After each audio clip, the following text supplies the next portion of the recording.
Thank you for tuning into our podcast. We are coming to you from Holyoke, Massachusetts. I am your host, Carrie, and joining me is Holyoke's very own local historian and creator of the historical tours of Greater Holyoke, Robert Camus. He offers both public and private tours, as well as presentations of the local canal systems, reservoirs, cemeteries, and churches, as well as various parks and streets in Holyoke, South Hadley, and Chicopee, Mass. Now you actually lead these tours and give these presentations yourself, is that correct? Yes, that is correct, and this one's a very out of the way one. And today we'll be talking about the Holyoke Envelope Company. So, where was the Holyoke Envelope Company located? Talking about the Holyoke Envelope Company here, they were a fine little business in Holyoke, and of course, if you're the paper city of the world, you're probably going to need a lot of envelopes, and it's better to be an envelope company right close to production. And they didn't have to produce their own paper because there's lots of paper being made around Holyoke. They just ordered up paper from the various companies, and then they did the last steps. Steps like fold from the bottom to top, get the right cut, get the glue on the sides and bottom, glue them up, leave the glue free on the top.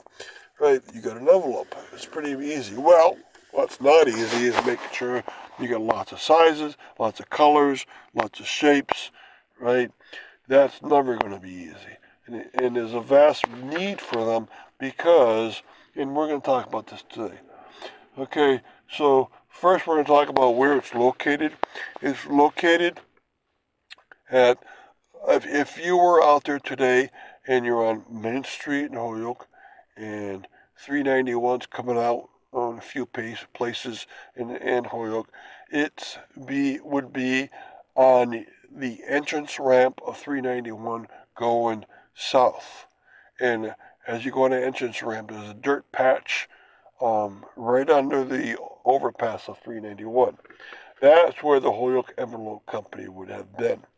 And they stayed there a very long time.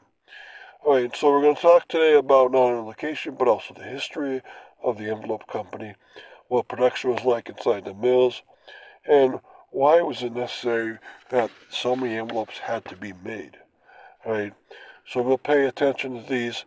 And what happened to the Holyoke Envelope Company? Well, physically, the plant was taken down at some point, probably in the 70s. And what happened to it as a business? Well, they finally probably got a lot of competition, and we'll talk about that too. And so, what is the complete history of the Holyoke Envelope Company? All right, the Holyoke Envelope Company was started in 1880 in Holyoke. They were not the first envelope company. There was also a company along the junction of third level canal near the Connecticut River. That was the Purcell Envelope Company. They were there probably no longer than a decade, and that group actually sold or made envelopes for the Postal Service with the insignia already on it. So this U.S. Envelope Company from 1880, and it made millions of envelopes every year. And it was called the Holyoke Envelope Company. Through the years, its name changed to United States Envelope Company. I told you where it was located, basically. It was address to 642 Main Street, if that helps you. They might have had other tiny mills, other places in Holyoke and across the United States, but this was the largest one by far. All right, now, they started off with the Holyoke Envelope Company, but in the 19 teens, early 19 teens, they changed the name to the United States Envelope Company. And then during the late 1930s, they actually sold out and moved somewhere else, and the building got taken over by the Crocker McElwain Paper Company and the Chemical Paper Company. They both shared the building, and that arrangement happened to stay around a very long time into the 1960s and probably even 1970s until they gave up. And that might have been when the business was taken down. So those two businesses were looking elsewhere in Holyoke, so they were using this plant just as a storage plant because even though it was small, it had a lot of open space within it. And so, quickly before we continue with the rest of our interview, just to fill our listeners in, if you are Want to find out more information or interested in signing up for any of his various tours, you can check out his website at holyokecanaltour.org. In there he has both videos of the various stops along each tour and also past and present photos of the historical sites throughout as well. And if you're interested in setting up a private tour, you can email him directly at bobcat4214, capital B, at yahoo.com. And they are perfect for fun, educational, outdoor activities for the whole family or for your group parties, especially those special occasions and getaways. And they're also good just for getting outdoors for the day.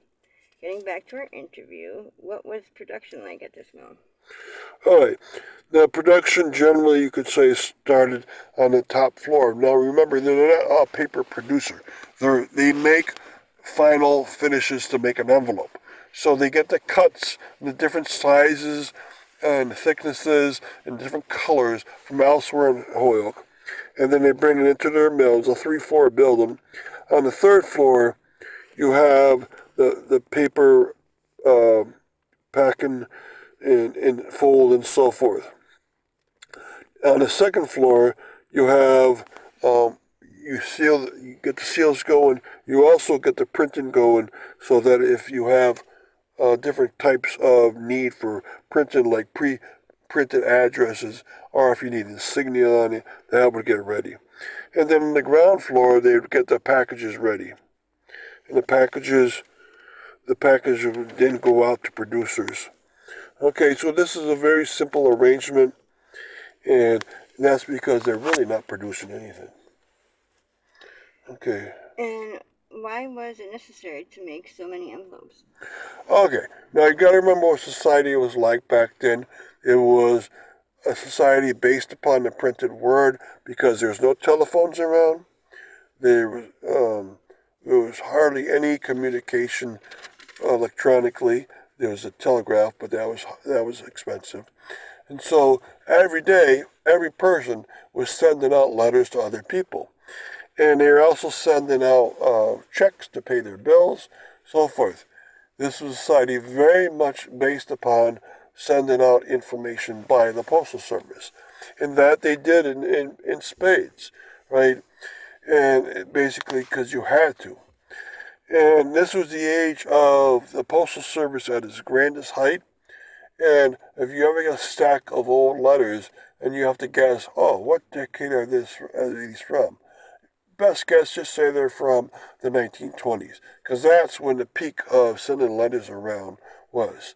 People had lots of information had to flowing back and forth. Businesses had lots of information flowing back and forth, and the best way to do that was by the postal service.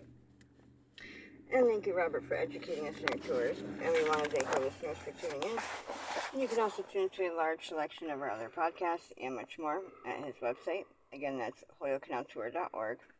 And again, you can email him directly for private tours or to inquire about anything else at bobcat4214, capital B, at yahoo.com.